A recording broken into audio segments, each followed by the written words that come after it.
देख रहा है विनोद। कॉर्पोरेट वर्ल्ड में एक वर्ड बड़ा कॉमन है, मीटिंग मीटिंग। कीजिए मीटिंग मीटिंग, खेलिए मीटिंग मीटिंग, अलहुआ मीटिंग।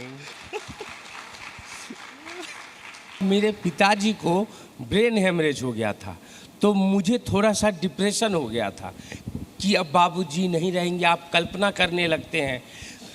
तो मैं घर चला गया था 6 महीने के लिए उनकी सेवा के लिए। तो मुझे कॉल आया कि आपका हो गया है। तो मैंने बोला कि मैं नहीं करूँगा। मेरे भाई ने मुझे, हम लोग मैथिल ब्राह्मण हैं, तो मैथिली में कहा, नहीं बउआ, आमिर खान का प्रोडक्शन हाउस में एना काज नहीं भेटै छै, अहाँ की काज करबाक चाही। हम अहाँके कहै छी करू, बाबूजी का ध्यान हम राख ले। ये बोले, मतलब बाबूजी का ध्यान मैं रख लूँगा, आप ये फिल्म कीजिए। तो उनके कहने पर मैंने वो फिल्म की और आज देखिए वो ऑफिशियल एंट्री है ऑस्कर के लिए। पूरा अंधेरी वेस्ट में मैं कहीं भी जाता हूँ, लोग पीछे से एक ही चीज़ बोलते हैं, ए चट्टा, सचिव जी को परेशान काहे करता है रे, यही बोलता है मेरे।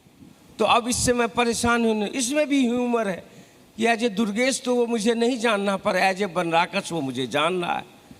तो बस मैं इसको भी इंजॉय करता हूँ। जिस स्तर पर बदलाव हुआ, मैं जिस गांव में शूट करता हूँ, पहला सीजन किया था वहाँ कच्चा सड़क था, दूसरा सीजन किया वहाँ ईंटे का सड़क बन गया, और तीसरे सीजन में गया तो वहाँ पिच बना हुआ था। अब बताइए, गांव तो ग्रो कर रहा है भाई।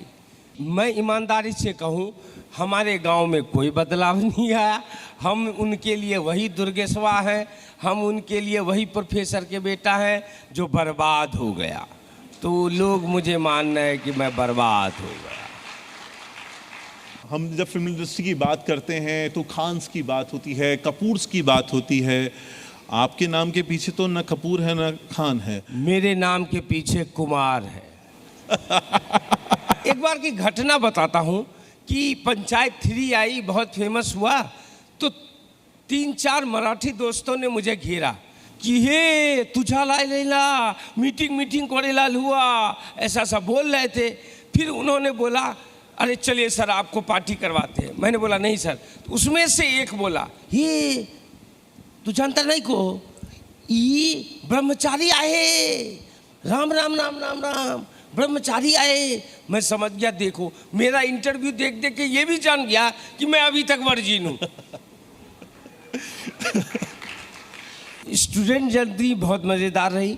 मैं आपको बता दूँ, 2 बार फेल हुआ, उसके बाद 1 बार पास हुआ, SRC 2 year diploma acting course.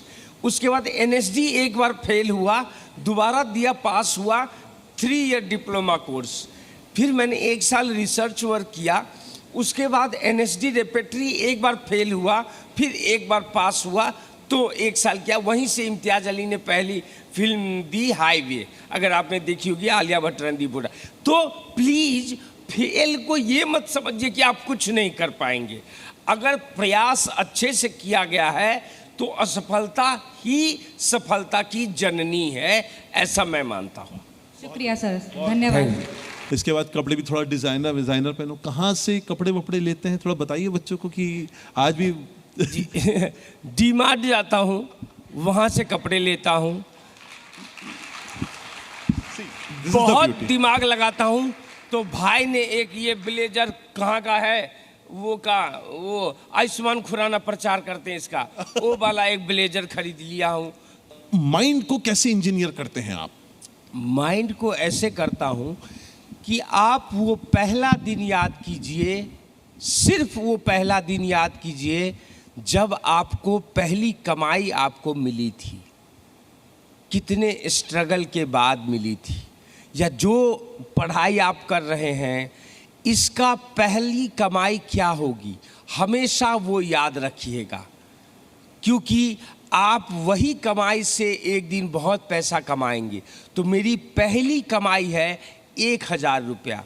जब मुझे आज बहुत पैसे मिलते हैं, बताऊंगा नहीं कितने मिलते हैं, बहुत पैसे मिलते हैं, तो मैं ये बोलता हूँ ये उस 1000 के बराबर नहीं। लापता लेडीज उसका एक डायलॉग है कि जब आप घूंघट पहनते हो तो सीधा सामने नहीं नीचे देखना चाहिए, और क्या आपको लगता है कि वो ज़्यादा एग्जैजरेशन है ताकि इम्पैक्ट हो जाए सोसाइटी पे? मैम, मैं ऐसा मतलब कि इस पर मैं अब मेरा न्यूट्रल विचार दूंगा। ये देखिए, ये सवाल राइटर के लिए है, अभिनेता के लिए ये सवाल नहीं है। मैं एक अभिनेता हूँ, तो मैं ये बताना चाहूँगा कि ये सवाल लेखक से किया जाए तो ज़्यादा बेहतर होगा। मेरे हिसाब से मेरा डायलॉग उसमें हिट हुआ था कि बहुत दूर जाएगी, जी जी जी जी, 800 किलोमीटर दूर तो है, ये ना है देहरादून। तो ये समझ में आता है। मैडम प्लीज़ अपना सवाल रखिए, वो राइटर से पूछिए। Thank you. बिहार की ऐसी क्या चीज़ है जो आप यहाँ मुंबई में मिस कर रहे हैं? जी सर, बिहार की ऐसी कौन सी चीज़ है जो आप मुंबई में मिस कर रहे हैं? बिहार की तो मैं रेहू मछली, सिंघी मछली, गरई, गरचुन्नी, ये कीचड़ वाली मछलियाँ हैं। जी सर, जी ये मछलियाँ मैं बस मिस कर रहा हूँ।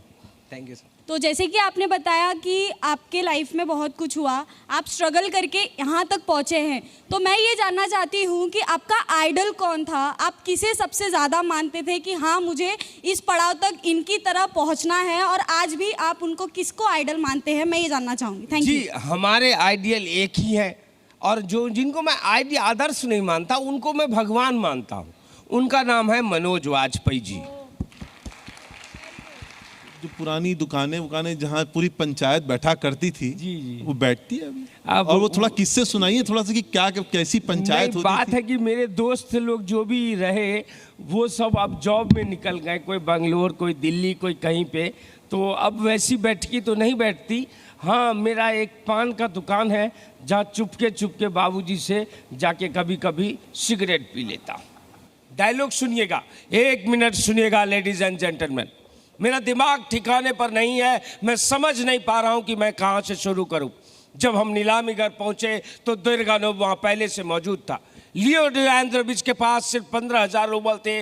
दुर्गानोब ने पहली बोली ही मॉर्गेज की रकम से 90,000 ज़्यादा की लगाई। ओ माय गॉड, ये चेरी ऑर्चर्ड मेरा है। एक गरीब आदमी बोल रहा है कि ये चेरी ऑर्चर्ड मेरा है, ये बॉम्बे मेरा है। बॉम्बे का डॉन कौन? भीखू मात्रे, लोपाकीन है वो, सकाराम बाइंडर है वो, विजय तेंदुलकर है वो। साहित्य पढ़ना पड़ेगा, तब जाके आपको बातें समझ में आएगी। धन्यवाद। बहुत बहुत शुक्रिया आप सभी का इस सेशन में, और आपका सर बहुत बहुत शुक्रिया।